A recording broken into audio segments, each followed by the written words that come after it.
स्वर्ग में भी एक बाइबिल है, मैं इसको उतार लेता हूँ, जन्म लग रहा है मुझे। बाइबिल है, ठीक है। तो एक बार प्रभु मुझे स्वर्ग ले गए और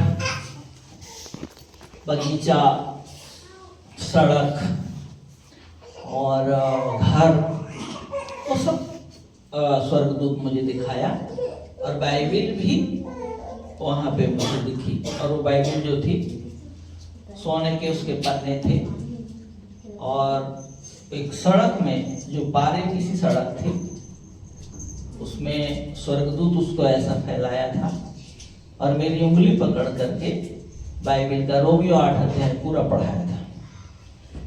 तो ये जो पद जो है, ये मैं क्यों बता रहा हूँ आपको कि स्वर्ग में भी बाइबिल है। स्वर्ग जाने की तैयारी हमको यहां से करना है, स्वर्ग में जाने। तो ये जो 65 से लेकर के 72 पद तक है, ये ऐसा इसका वो है, मैं आपको बताना चाहता हूं। मेरी पत्नी 14 साल पहले प्रभु में सो गई और वो सूजन आ गया था, थायराइड के कारण से स्वेलिंग आ गया था उनको, पर बाद में थायराइड वगैरह सब नॉर्मल हो गया था। सारी रिपोर्ट्स नॉर्मल थी, पूरी रिपोर्ट। और अब ऐसा बड़ा खुशी हो रहा था, सारी रिपोर्ट नॉर्मल है, खाना बना रही है। अब तो मैं बड़ा खुश था, प्रभु को धन्यवाद दे रहा था कि अब ये नहीं मरेगी ऐसा करके। लेकिन उन्होंने अपनी तैयारी कर लिया था, वो अपना तैयारी कर ली थी। तो वो फिर प्रभु के पास चली गई। तो एक बहन एकता सिंह है, वो मेरठ में है। तो मेरठ में वो बहन भी, उसको भी थायराइड हो गया, तो वो मर गई। तो जब वो मर गई एकता सिंह मेरठ में, तो वो उसकी आत्मा को स्वर्ग ले गए। ये स्वर्ग ले गए। हम दर्शन और सपनों पर विश्वास करते जो बिब्लिकल है, जो नहीं है उस पर विश्वास नहीं करते, क्योंकि बाइबिल के अंदर भी ये सब चीजें पाई जाती है। तो उसको स्वर्गदूत स्वर्ग ले गए और वहां जब पहुंची वो, तो देखती है वहां पे कि वहां परमेश्वर का सिक्का चलता है।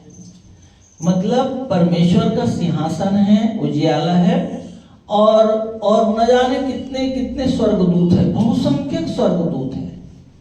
वो शांत रहते हैं, चुप रहते हैं। ऐसा उसमें भजन संहिता 46 में लिखा है, चुप हो जाओ, चुप और शांत हो जाओ।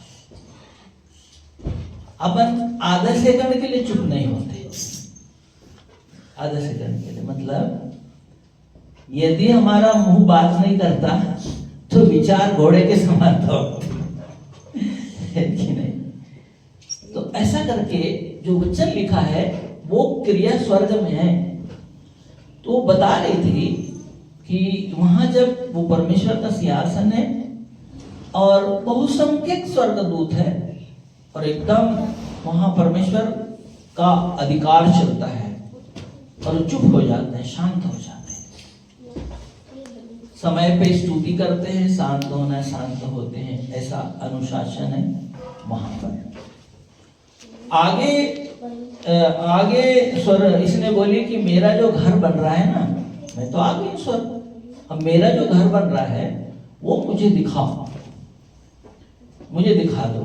तो स्वर्गदूत ने प्रभु से परमिशन पाया और परमिशन लेकर के उस बहन को लेके गया उसका घर दिखाने के लिए, क्योंकि प्रभु बोले मैं तुम्हारे लिए घर बना रहा हूं। हम सब विश्वास करने वालों के लिए प्रभु यीशु मसीह घर बना रहे स्वर्ग।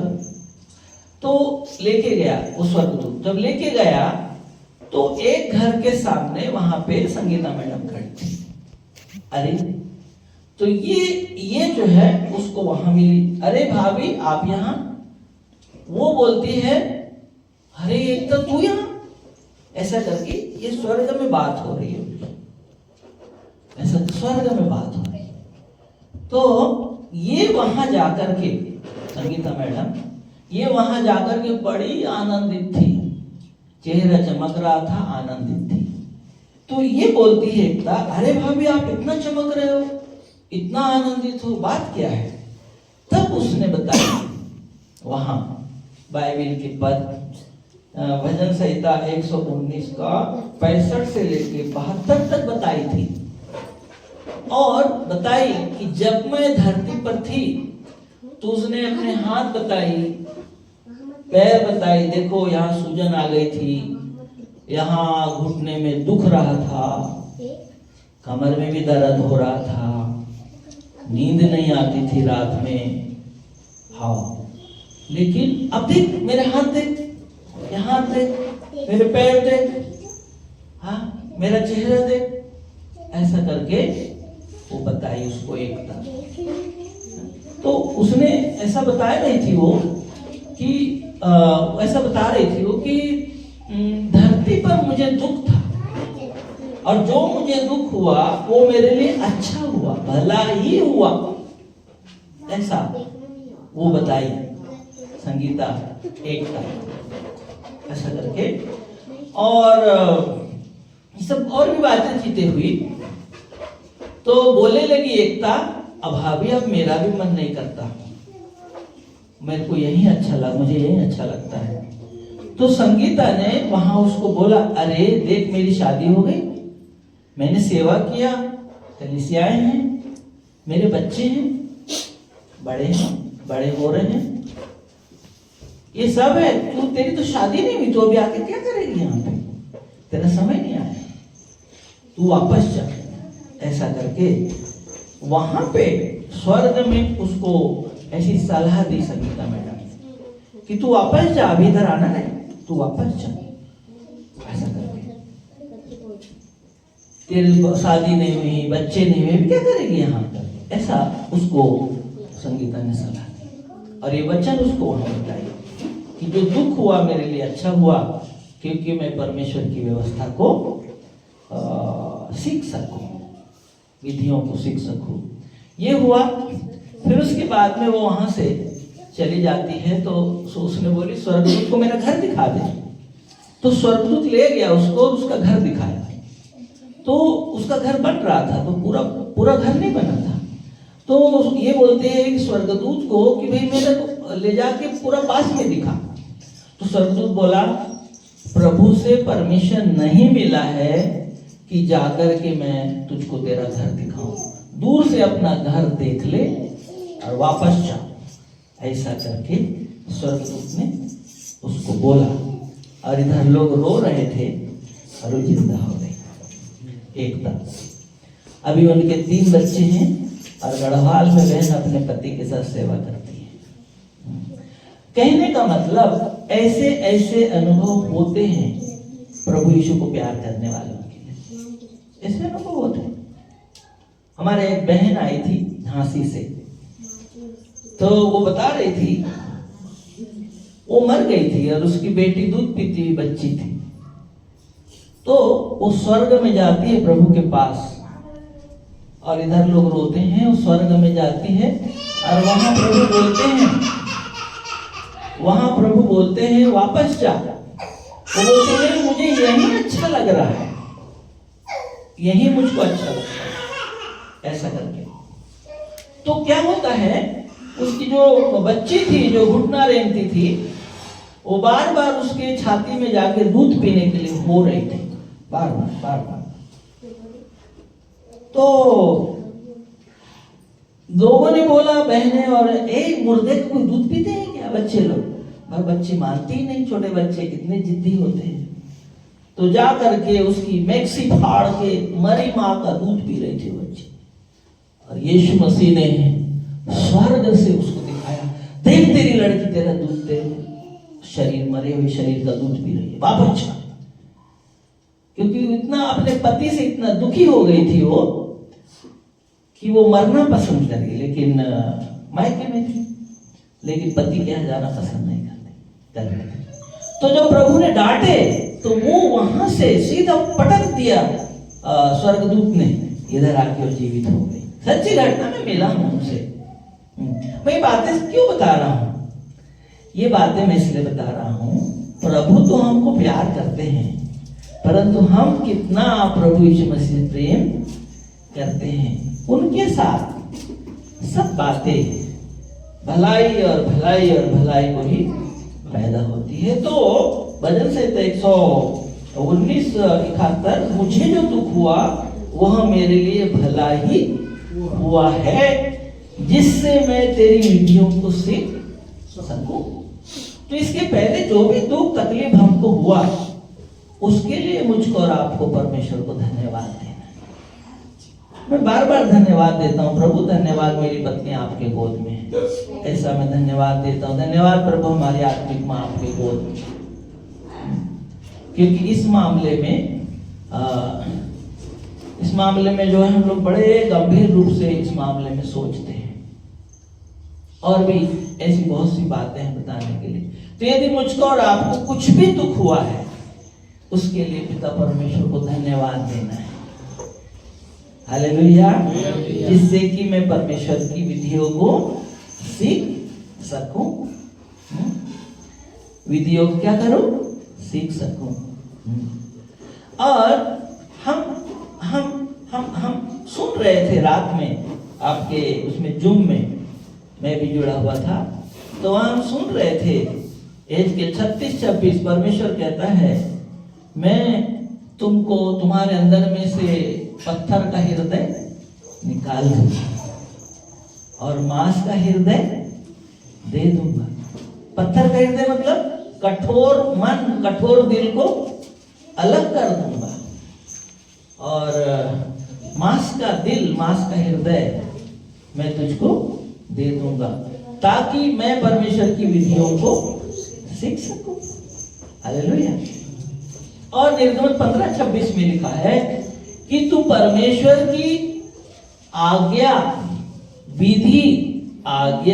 विधि और नियम को मानेगा, तो दुनिया में जितने रोग है एक भी तेरे ऊपर नहीं आने दूंगा। ताली बजा पिता परमेश्वर के राजा यीशु राजा। हालेलुया।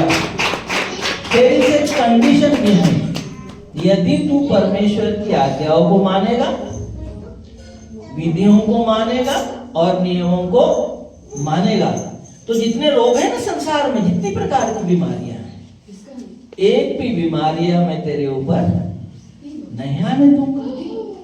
अब कई लोग परमेश्वर से डरते ही नहीं, परमेश्वर से डरते ही नहीं। मत डरो भैया, डरना पड़ेगा। बोलते हमको तो कोई बीमारी नहीं। अरे आपको कोई बीमारी नहीं, अपन थोड़ी जानते थे कोरोना आने वाला है, और अचानक आ गया। फिर क्या करें अपन? जो लोग अच्छे हैं ना वो डरते ही नहीं प्रभु से, और अविश्वासी तो और नहीं डरते। कोरोना कैसा आया था, अचानक ऐसा कुछ आ जाएगा। और हमने सुने अपने पापा जी से कि एक जगह 2 मच्छर पकड़ाए गए, 2 मच्छर, एक का नंबर 26 था और दूसरे का नंबर 32 था, और ये दोनों मच्छरों को सैटेलाइट से भेज दिया गया है कहीं नहीं। और आप YouTube में देख लो, चाइना ने मच्छर बना लिए, सूरज तो है मच्छर भी बना। और वो मच्छर काय के लिए, ये एलन मस्क ने मच्छर, और ये मच्छर काय के लिए भेजा जा रहा है? जिन्होंने वैक्सीन नहीं लगाए पर सर्टिफिकेट बना लिए। हमने लगाया झूठी सर्टिफिकेट, बहुत लोगों ने, ईसाई लोगों ने बहुत बनाया। और ये नर्सवर्स जो है ना, वो झूठी बनाए, पैसा दिए बना ली, हाँ हमने वैक्सीन लगाया। तो मच्छर आके बताएगा सैटेलाइट, और फिर जो है जबरदस्ती वो मच्छर काट देगा, तो ग्राफीन ऑक्साइड मनुष्यों के अंदर डाल दीजिए, और फिर वही है क्या होने वाला है। फिर HIHAI ये सब आ गया है। बड़ी लंबी कहानी पापा बताते हैं। कहने का मतलब मुझको और आपको एन केन प्रकार कैसे भी यीशु प्रभु के पास आ जाना है, और उसकी निर्गमन 15:26 उसकी विधियों को मानोगे, उसकी आज्ञाओं को मानोगे और उसके नियमों पर चलोगे, तो संसार में जितने भी रोग है, एक मिस्रियों में जितने भी रोग है, एक भी तुझ पर नहीं आने दूंगा, क्योंकि मैं तुम्हारा चंगा करने वाला परमेश्वर। हालेलुया। ठीक है, तो आज्ञा, परमेश्वर की आज्ञा, विधि और नियम यदि हम मानते हैं तो हम जो है पीड़ा और रोग से बचे रहेंगे। ठीक है, अब परमेश्वर की आज्ञा अलग है, विधि अलग है और नियम अलग है, जो प्रभु के शास्त्र में अपन पढ़ते हैं। विधि हम देख लेते हैं, विधि को हम देख लेते हैं। कुछ विधियां हैं बाइबल के अंदर में, कुछ विधियां हैं। पुराने नियम में जो विधियां होती थी, अब उधर उतना लंबा नहीं जाएंगे, लेकिन जो काम का है उसमें आएंगे। पुराने नियम में विधि होती थी, विधि होती थी खतना की विधि, बलिदान की विधि, पर्वों की विधियां, याजक को विधियां, कपड़ा पहनने की विधि, ऐसे बहुत सी विधियां होती थी। बलिदान की विधि, ये विधि होती थी। नए नियम में भी कुछ विधियां हैं। नए नियम में है बपतिस्मा की विधि, प्रभु भोज की विधि, ये विधि है। तो प्रभु भोज की विधि हम अभी देख रहे हैं। कौन सी विधि? प्रभु भोज की विधि को हम देख रहे हैं। पहला कुरिन्थियों उसका 11 अध्याय 23 से लेकर के 32 पद तक यदि हम पढ़ते हैं तो हम इस विधि को हम देखते हैं। इसको हम पढ़ेंगे। ठीक है, क्योंकि हाँ यह बात, जी पढ़ दीजिए 32 तक। हाँ, क्योंकि यह बात मुझे प्रभु से पहुंची और मैंने तुम्हें भी पहुंचा दी कि प्रभु यीशु ने जिस रात वह पकड़वाया गया रोटी ली और धन्यवाद करके उसे तोड़ी और कहा, यह मेरी देह है जो तुम्हारे लिए है, मेरे स्मरण के लिए यही किया करो।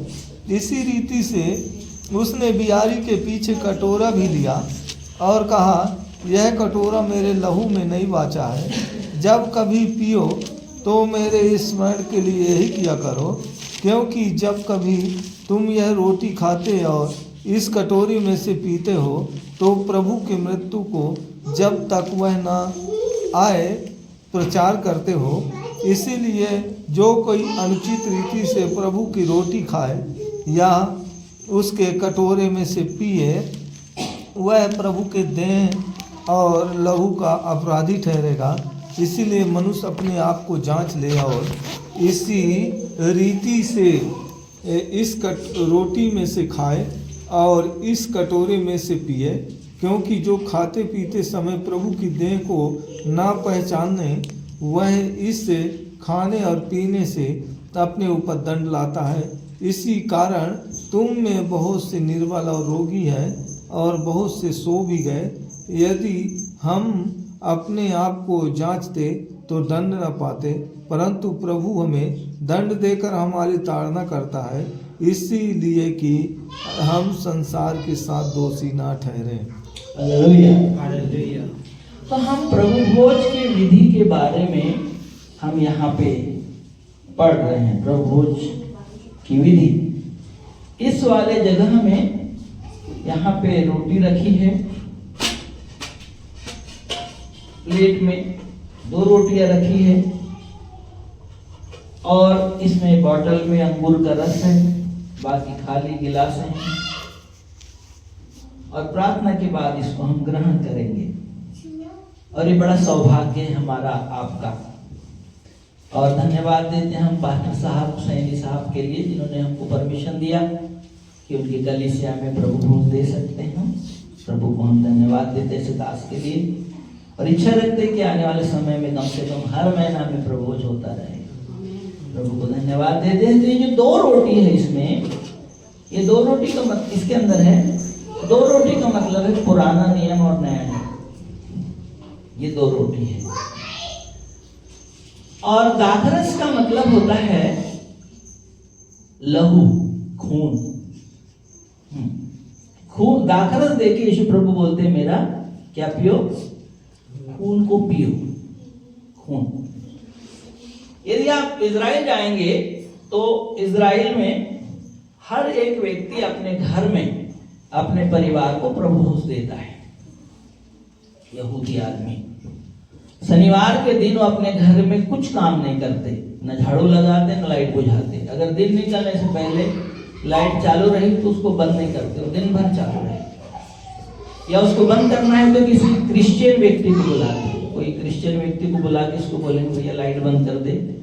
या हमारी मोटर मान लो दिन निकलने से पहले चालू कर दिए और दिन निकल गया मान लो घड़ी के हिसाब से, तो बोलेंगे उधर आवाज भैया हमारी मोटर बंद कर दो। वो छूते ही नहीं, कोई काम नहीं करते। शनिवार का दिन सबत का इतना महत्व देते हैं। तो शुक्रवार के दिन क्या करते हैं, वो जाते हैं बाजार से अखमीरी रोटी खरीद के लाते हैं और अंगूर का रस, काले अंगूर लेके आते हैं, उसका रस घर में तैयार करते हैं। और कड़वी भाजी आज भी बिकती है, कड़वी भाजी बहुत महंगी बिकती है ये भाजी। तो वो अपने घर में पति जैसे है तो वो प्रभु भोज जो है अपने पत्नी और बच्चों को तोड़ के देता है। अपन इंडियन ऐसा नहीं करते, ये वो वही लोग करते हैं। तो हर घर में प्रभु भोज होता है, तो वो लोग रोटी खाते और उसके बाद में दाखरस पीते और वो जो भाजी है कड़वी वाली उसको खाते हैं। ऐसा करके प्रभु भोज होता है वहां इजराइल में। हम शनिवार के दिन घूमने निकले थे तो लोगों की कारें खड़ी, शटर बंद, कुछ नहीं, गाय वाय सब बंद। तो हमारे गाइड बताया कि बोले आज शनिवार सबत का दिन है, तुमको एक भी व्यक्ति बाहर नहीं दिखेगा। किसी के घर में लाइट जल रही थी, मैंने बोला अभी तक लाइट नहीं बुझा गया लोग, नहीं बोले वो लाइट तो भी नहीं छुए। मतलब इतना सबत के दिन को पवित्र मानते हैं, प्रभु भोज के उस दिन को, उस समय। और हर हफ्ता वो लोग अपने घर में प्रभु भोज करते हैं, अपन को ऐसा नहीं करना है, क्योंकि वो बाइबल का उनका सिद्धांत है। तो अपन लोग क्या करते हैं, प्रभु ने जो किया वो पुराने नियम का है, कड़वी भाजी, दाखरस और अखमीर रोटी, वो लोग करते हैं। लेकिन नए नियम में क्या किया, प्रभु यीशु मसीह ने रोटी लिया। क्या लिया, रोटी लिया और प्रभु यीशु ने उस पे आशीष मांगी और धन्यवाद करके तोड़ा और अपने चेलों को दिया और कहा ये खाओ, ये मेरा मांस है। यूहन्ना 6 में लिखा ये मेरा मांस है, इसको खाओ। रोटी देके बोला मेरा मांस है, मेरी ये देह है। हाँ। मांस का मतलब होता है, मांस का मतलब होता है, मांस खाने का मतलब होता है हमारे पाप, अधर्म और अपराध से छुटकारा। हवा ने फल को देखा तो पाप हो गया, तोड़ा तो अधर्म हो गया और खाया तो अपराध हो गया। समय कम है इसलिए मैं ज्यादा समय नहीं लूंगा। तो ऐसा करके यीशु ने चेलों को ये रोटी देके बोला ये मेरा मांस है, खाओ। इसका मतलब है इसको तुम खाते हो तो तुम्हारे पाप, अधर्म और अपराध से छुटकारा पाते हो। मैं आज फायदे की बात बता रहा हूँ प्रभु भोज की, नुकसान की बात नहीं। कभी समय आएगा तो नुकसान की बात बताएंगे, आज फायदे वाली बात। तो प्रभु ने जो, यीशु ने अपने जो चेलों के साथ किया, फिर चेलों ने अपने चेलों के साथ किया, प्रभु के चेलों के साथ किया। ऐसा करके 2025 से ये विधि चलते आ रही है। और प्रभु यीशु ने शुरू किया था, अब ये पूरे दुनिया में फैल गई, पूरी धरती पर फैल गई। और धन्य हैं वे जो इस भोज में सम्मिलित होते हैं। बोलो प्रभु यीशु मसीह की जय। क्योंकि प्रभु यीशु ने अपने चेलों के साथ किया, वो प्रभु हमारे साथ करते हैं। ये मेज हमारे लिए धन्य है, धन्य है जो प्रभु हमारे लिए तैयारी करते हैं। तो लिखा है कि रोटी को क्या किया, तोड़ा और कहा ये मेरी देह है जो तुम्हारे लिए है, तुम्हारे लिए तोड़ी जाती है। ठीक है। उसके बाद रोटी लिया, कटोरा लिया और कटोरा लेकर के कहा यह कटोरा मेरे लहू में नई बात है, जब कभी पियो तो मेरे स्मरण के लिए ही किया करो। और कटोरा लिया प्रभु जी ने, यीशु प्रभु ने, और कटोरा लेकर के कहते हैं ये कटोरा में दाखरस था। यीशु प्रभु कहते हैं कि कटोरे में ना ये दाखरस जो है, ये दाखरस को आप इसको मेरा खून समझो, मेरा लहू समझो, और इसको पियो। इसको क्या करो? पियो। और तुम ऐसा करते हो तो प्रभु की मृत्यु को जब तक यीशु मसीह ना आए उसको प्रचार करते हो। हम कलीसिया के लोग प्रभु यीशु के आगमन का इंतजार कर रहे हैं। तो हमको प्रभु ने अपना वचन दिया और अपना पवित्र आत्मा दिया, और इसके साथ प्रभु भोज की विधि भी हमको मानने के लिए प्रभु ने दिया कि तुम मेरा रोटी मतलब मेरा मांस खाते जाओ, मेरा लहू पीते जाओ, और मेरे आगमन की तैयारी में जुटते जाओ। नई वाचा का लहू का मतलब होता है आदम हवा ने पाप किया तो हम भी पापी हैं, लेकिन यीशु मसीह जो पवित्र और धर्मी है उसने हमारे लिए क्रूस पे खून बहा दिया। तो उस पे जब मैं और आप विश्वास करते हैं तो यीशु मसीह पर विश्वास करने से हम धर्मी बन जाते हैं। ताली बजाए प्रभु यीशु मसीह के लिए। हालेलुया। हाँ, तो मतलब नई वाचा है तो पुरानी वाचा भी थी, पुरानी वाचा भी थी। तो पुरानी वाचा में बकरे, भेड़, कलोर, इनका बलिदान करके लहू बहाया जाता है। बकरे, भेड़, कलोर, कलोर मतलब लाल गाय। अभी ढूंढ रहे हैं वहां के रबी लोग, तो उसका बलिदान करते थे। लेकिन यहाँ पे मेमने का बलिदान हो गया। मतलब मेमना मतलब प्रभु यीशु खुद बलिदान हो जाते हैं, खुद बलिदान होते हैं। ये है नई वाचा का लहू। पुरानी वाचा के लहू में जानवर, पशु पक्षी उनका लहू, जानवर पशु पक्षी उनका लहू बहाया, पर नई वाचा में मेमने का लहू, यीशु का लहू है। और पुरानी वाचा ऐसा मानते थे लोग, जैसे दो गांव का झगड़ा होता है तो ये दो गांव के प्रधान आकर के मिलते थे, बोलते सुनो आज से हम झगड़ा नहीं करेंगे, ए तुम भी नहीं करना, तुम भी नहीं करना। तो वो प्राचीन लोग रहते थे, फिर कैसा? हाँ ठीक है। तो सबसे पहले वहां पे पत्थर गाड़ते थे, ये जो नींव के पत्थर है ना वैसे वाला, तो ये पत्थर गाड़ दिए। अच्छा ठीक है। फिर क्या करते थे? ये व्यक्ति, ये गांव का प्रधान कपड़ा उतार के अपना उसको देता था, वो अपना कपड़ा उतार के इसको देता था, ये अपनी टोपी पगड़ी उतार के उसको देता था, वो अपनी पगड़ी उतार के इसको देता था, ये अपना जूता उतार के जूता उतार के उसको देता था, वो अपना जूता उतार के इसको देता था। ध्यान दीजिएगा, बड़ा लंबा संदेश है, कम से कम 3 घंटे से कम नहीं है, लेकिन क्या बताएं, जल्दी थोड़ा सा हम सीख लें। तो ऐसा होता था। और सबसे आखिर में ये जो पत्थर रहता था, यहाँ पे ये दोनों अपना अपना हाथ काटते थे। ये मान लो मैं हूं, अपना हाथ काटूंगा, सामने वाला अपना हाथ काटेगा, और दोनों अपना हाथ ऐसा मिलाते थे और उस खून को पत्थर में टपका देते थे। ये होती थी लहू की वाचा कि आज से झगड़ा बंद। ये होती थी। तो यीशु मसीह ने भी हमारे पापी वस्त्र, टोपी, स्वभाव ये ले लिया और उसने अपनी अच्छाई हमको दे दिया। ये है नई वाचा का लहू। ये लहू की वाचा है, ये नई वाचा का लहू। ठीक है। तो रोटी खाते और कटोरा पीते तो प्रभु जी बोलते मेरे मृत्यु को याद करना, स्मरण करना।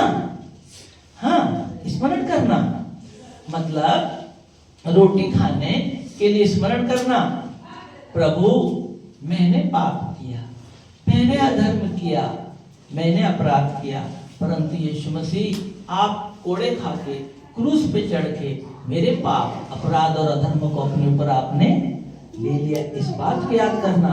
यीशु मसीह को 600 सिपाहियों ने पीटा था, 600 सिपाहियों ने पीटा था प्रभु यीशु मसीह।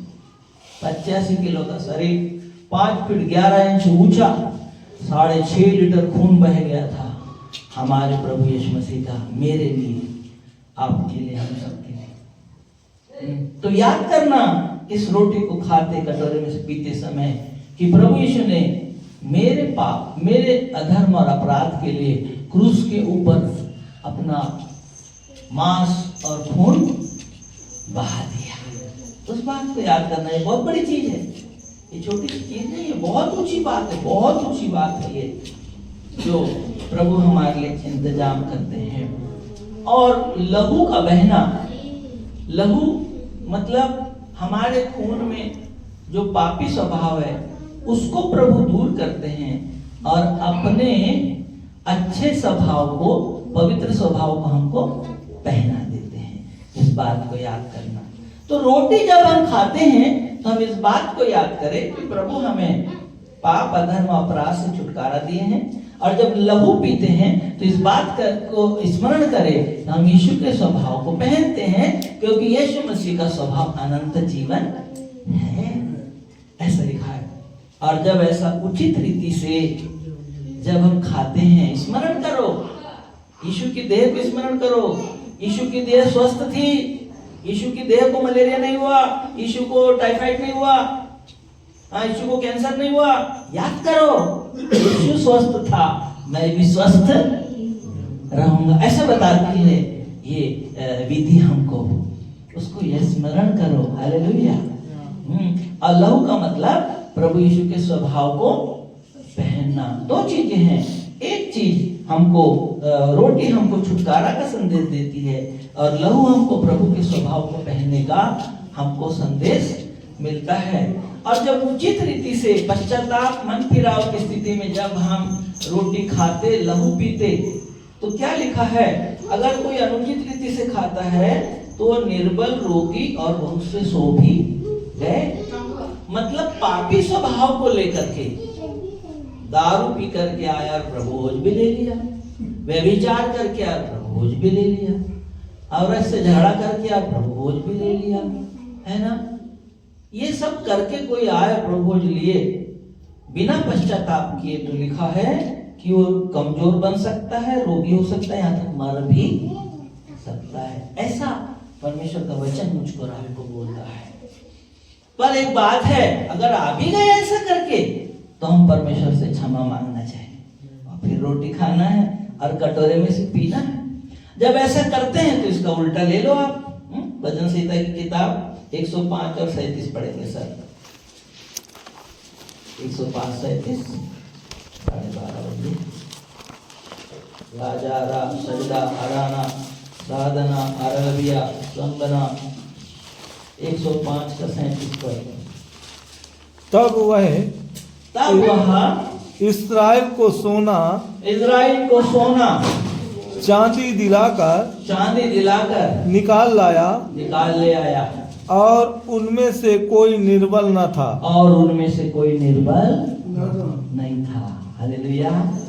सुनिए, ये इजरायली लोग जो मिस्र में से निकले ना, ये 22 लाख लोग थे, कोई कमजोर नहीं था। बोलो प्रभु यीशु मसीह की। विश्वासियों को कहीं कमजोरी पकड़ेगी है तो कहीं भूत पकड़ेगा, पता नहीं क्या क्या पकड़ता है। यहाँ लिखा है ये इजराइल 105 का 37 Psalm नंबर 105 वर्स 37। तो ऐसा लिखा है, तब वह इजराइल को सोना चांदी दिलाकर ले आया और उनमें से कोई निर्बल नहीं था। जब हम, मैं और आप इस प्रभु भोज को उचित रीति से लेते हैं, हम बलवान बनते हैं। निरोगी काया, एक भी रोग नहीं आएगा संसार में, और हम मरेंगे ही नहीं, मरने वाले नहीं हैं। प्रभु खुद बोले कि जो मुझ पर विश्वास करता है वह अनंत काल तक नहीं मरेगा। शरीर की बात नहीं है, आत्मा प्राण की बात है कि नहीं। शरीर बुढ़ा होगा, भाई उम्र लिखा है 120 साल, उत्पत्ति 6 में लिखा है। अब मनुष्य की उम्र कितनी होगी? 120 साल उम्र प्रभु दिया है, 120 साल उम्र होगी, ऐसा लिखा है उत्पत्ति 6 में। पढ़ लीजिए वहां पे उत्पत्ति 6 में, है ना। और जल्दी मरना चाहते लोग, बताओ, प्रभु बोलता है 6 अध्याय सदरा अना अरबा संबलिया राजगरा 6 अध्याय का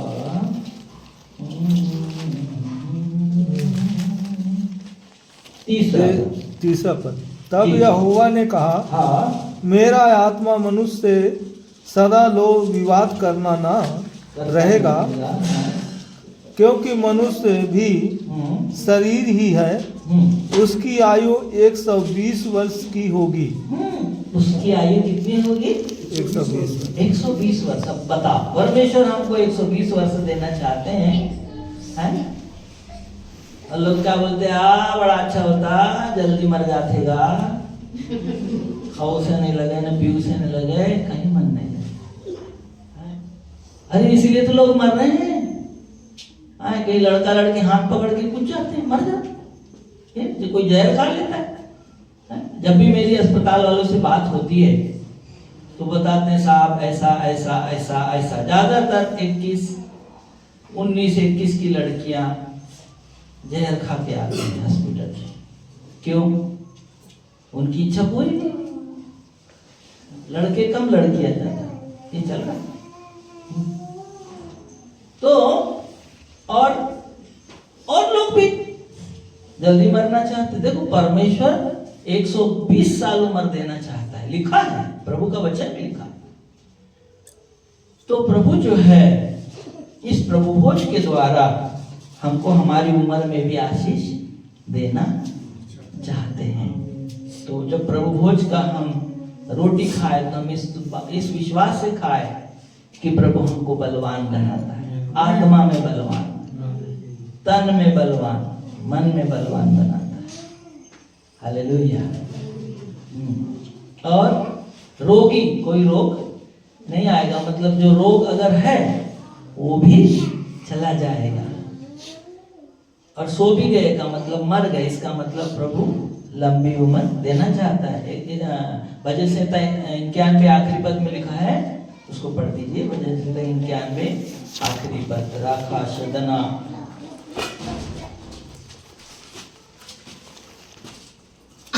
जिससे यह प्रकट हो कि यहोवा नहीं, 91 का आखिरी पद, मैं उसको दीर्घायु से तृप्त करूंगा, मैं उसको दीर्घायु से तृप्त करूंगा और अपने किए उद्धार का दर्शन दिखाऊंगा, और अपने किए उद्धार का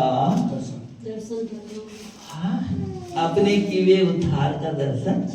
देखो, परमेश्वर की प्रतिज्ञा है मेरे लिए, हमारे लिए। परमेश्वर बोलते हैं, मैं तुझको लंबी उम्र दूंगा। हेलो, बोलो प्रभु यीशु मसीह की जय। बस अब ब्रेक लगाना शुरू हो गया धीरे धीरे, अब प्लेन उतरने लगा है।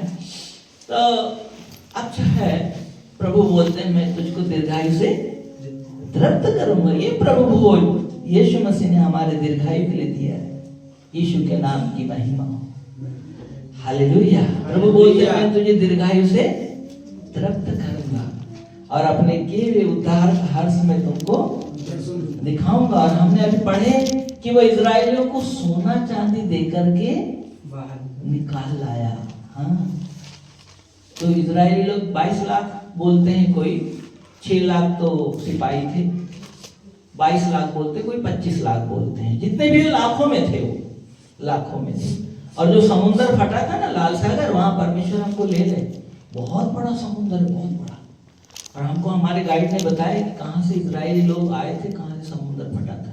और वहां अभी जाएंगे ना और डूब गए तो आ ही नहीं सकते बाहर। लेकिन वहां अभी भी वो मिस्रियों के वहां रथ और उनके पहिए, उनके जूते, लोहे के जूते अभी भी पड़े हैं, ऐसा बताता है विज्ञान।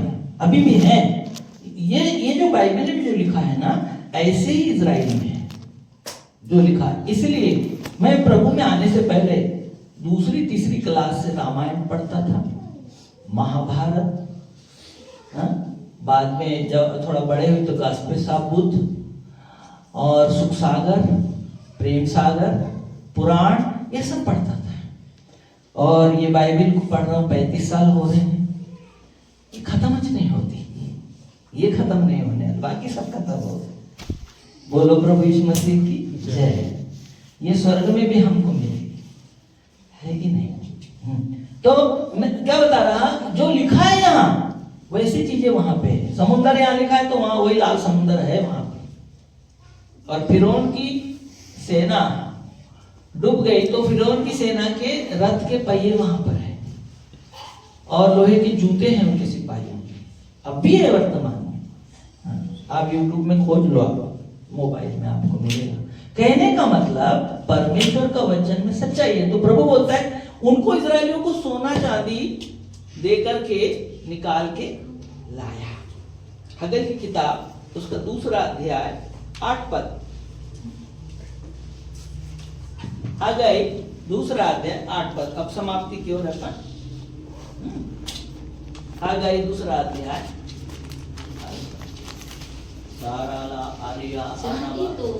चांदी तो मेरी है और सोना भी मेरी और सोना भी मेरा है। यहोवा के सेनाओं की यहोवा की यह वाणी है। सेनाओं के यहोवा की यही वाणी है। ठीक है, तो परमेश्वर बोलते हैं चांदी भी मेरी है और सोना भी मेरा है। ये परमेश्वर का वचन है। Thank you sir. ये परमेश्वर का क्या है? वचन है। चांदी भी मेरी है और सोना भी मेरा है। तो ये इजराइली लोग जब निकले ना, ध्यान से सुनिए, थोड़ी काम की बात, फायदे की बात बता रहा हूं मैं आपको। जब इजराइली लोग निकले तो मिस्रियों ने उनको ना अपना सोने का चंद्रहार दे दिए, सोने के अंगूठी दे दिए, कपड़े दे दिए। हाँ, धनवान होके निकले। तो हम विश्वासी लोग भी प्रभु की विधि आज्ञा जब मानते हैं, नियम मानते हैं, तो परमेश्वर हमको धनवान बनाता है। इसमें वो भी आशीष छिपी हुई। हालेलुया। भाई परमेश्वर का सोना और चांदी है और हम परमेश्वर की बात को मानेंगे तो सोना चांदी हमको प्रभु नहीं देगा क्या? फालतू का मेहनत करते हैं, फालतू का हाँ? परमेश्वर देगा। हालेलुया। क्योंकि परमेश्वर ये भी कहते हैं 2 कुरिन्थियों 9 अध्याय और उसका 9 अध्याय का, बस इसके बाद नमाज करेंगे थोड़ी देर। 9 अध्याय का वहां पे लिखा है 10 पद देखिए। अतः जो बोने वाले, हाँ, बोने वाले को बीज और भोजन के लिए रोटी देता है, हाँ, वो तुम्हें बीज देगा, बीज देगा, तुम्हें बीज देगा और उसे फलवंत करेगा और तुम्हारे धर्म के फलों को हाँ, बढ़ाएगा। हाँ, 11 पद। तुम हर बात में सब प्रकार की उदारता के, तुम हर बात में सब प्रकार की उदारता के लिए जो हमारे द्वारा परमेश्वर का धन्यवाद करवाती है, हाँ, धनवान किए जाओ। मतलब धन और प्रतिष्ठा परमेश्वर की ओर से आती है। अब मैं समाप्त कर रहा हूं। जब हम प्रभु परमेश्वर के विधि नियम और आज्ञाओं का पालन करते हैं तो पहली बात, एक भी लोग परमेश्वर बोलते तेरे ऊपर नहीं आने दूंगा। दूसरी बात हमने देखा, जब हम उचित रीति से प्रभु की विधि में होते हैं तो हम आत्मा प्राण देह में बलवान बनते हैं। कोई रोग हमारे जीवन में नहीं आएगा। प्रभु लंबी उम्र देने की प्रतिज्ञा किया है हमसे। अनंत जीवन की बात बोला, यहाँ बोलता है तुम धनवान किए जाओ। हालेलुया। अब इसकी शर्त क्या है प्रभु लेने की? इसकी शर्त यह है, सबसे पहले मन फिराओ अपने पापों से, फिर बपतिस्मा ले लो और उसके बाद फिर प्रभु भोज अपन ले सकते हैं। मैं प्रभु में आया हुआ नया था। 24 जनवरी 1991 को मैं प्रभु के आश्रम में आया, पहुंचाया गया, 7 लोगों के द्वारा पहुंचाया गया। उसके बाद कुछ दिन वहां रहे और वहां से अपने घर चले गए। हम बोले ये तो क्रिश्चियन लोग हैं, अपन तो बुद्धिस्ट लोग हैं, नहीं रहना है। पर फिर परमेश्वर हमको फिर वहां लाए। तब मैं फरवरी में आया, फरवरी दूसरे हफ्ते में, और मार्च अप्रैल और 7 अप्रैल 1991 को बपतिस्मा लिया मैंने। मतलब फरवरी मार्च अप्रैल 2 महीने के अंदर के विश्वास। पहला तो कुछ नहीं जाता, पहला वाला जनवरी, लेकिन फरवरी 19 फरवरी से 19 मार्च और 7 अप्रैल, कितना दिन हो गया? 19 फरवरी से 19 मार्च 1 महीना और 11 दिन और 7 दिन, पौने 2 महीने के अंदर मैंने डूब का बपतिस्मा लिया। जब मैं बपतिस्मा लेने जा रहा था तो एक प्रभु के दास थे, भर्ती थे, उनकी सेवा में था, हार्ट अटैक उनको आया था। तो कोई बोला कि बपतिस्मा हो रहा है, अरे वो आया बुलाने, मैं बोला उनको ऐसे छोड़ दिया। मैं बोला मारे तो मत, मैं प्रभु की बात मानने जाऊंगा। हाँ, सच बता रहा हूँ, मैं प्रभु की बात माना, उधर आज्ञा पालन हो गया मेरा। मैंने वो डूब का बपतिस्मा लिया 7 अप्रैल 1991 को दिन में, दोपहर में। मैं उधर बपतिस्मा लिए, इधर अंकल अच्छे हो गए, मरे वाले नहीं, ठीक हो गए मेरे आज्ञा पालन से। यीशु को महिमा मिली, ये ठीक हो गए प्रभु के दास। हाँ, उनको घर लाए, लेकिन फिर शाम को 15-17 लोग, मेरे दोस्त लोग मेरे विरोध में खड़े हो गए। तूने हमसे पहले बपतिस्मा क्यों लिया? अरे प्रभु की बात मानना है मेरे को, तेरी बात मान के क्या करूं? भले तूने लाया होगा मेरे को, 7 लोगों ने लेके गए थे, ये 7 ने नहीं लिए, इनसे नंबर फर्स्ट। और वो नहीं हुए, प्रभु के दास गुस्सा नहीं हुए, क्योंकि उनको बड़ा अच्छा लगा मेरे बपतिस्मा लेने से, वो अच्छा हो गया।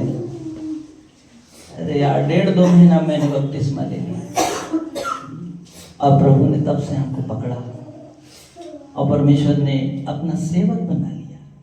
इसलिए हर दुख में, परेशानी में प्रभु की सेवा में हम तैयार रहते। 14 साल हो गए, पत्नी नहीं है। मैं जानता हूँ, मेरा प्रभु जानता है, मैं कितना दुख उठाता हूँ प्रभु के लिए। हाँ, मीटिंग लेने जाता, सभाओं में जाता, प्रभु जानता है, मैं जानता हूँ मुझे कैसे दुख उठाना है, पर मुझे प्रभु के लिए, प्रभु का काम करना ही है। टिल द डेथ, मृत्यु के समय तक प्रभु यीशु मसीह का काम मुझे करना है। हजारों में हो चाहे एक व्यक्ति मुझे मिले, वही संदेश दूंगा एक को, जो मैं 10,000 50,000 को दूंगा। इसलिए प्रियो, प्रभु कहते हैं मैं अपना देह तुमको देता हूं, कटोरा तुमको देता हूं, इसमें से खाओ और पियो, और मेरे आने तक के मेरे मृत्यु को याद करो, और मेरे आगमन के लिए अपने आप को तैयार करो। कई लोग ऐसे हैं, विश्वास करते, बपतिस्मा नहीं लेते। हमारे यहाँ एक अंकल थे, अमीन अंकल सोनार, उनकी पत्नी को प्रभु ने बचाया था दुष्ट आत्मा से। जादू टोना भेजते थे उसके ऊपर, और वो उसको मारना चाहता था, लेकिन कलीसिया ने प्रार्थना करी तो उस टोना जो जादू उसी के ऊपर वापस गया, टोना मर गया था। परंतु वो दोनों पति पत्नी मर गए, पर बपतिस्मा नहीं लिया। अपने घर बड़ी बड़ी सभाएं कराते थे, खाना खिलाते थे सैकड़ों को, एक दो को नहीं, सैकड़ों को खाना खिलाए, बपतिस्मा नहीं लिए, मर गए। लेकिन बोले हमको किचन नहीं बनना है।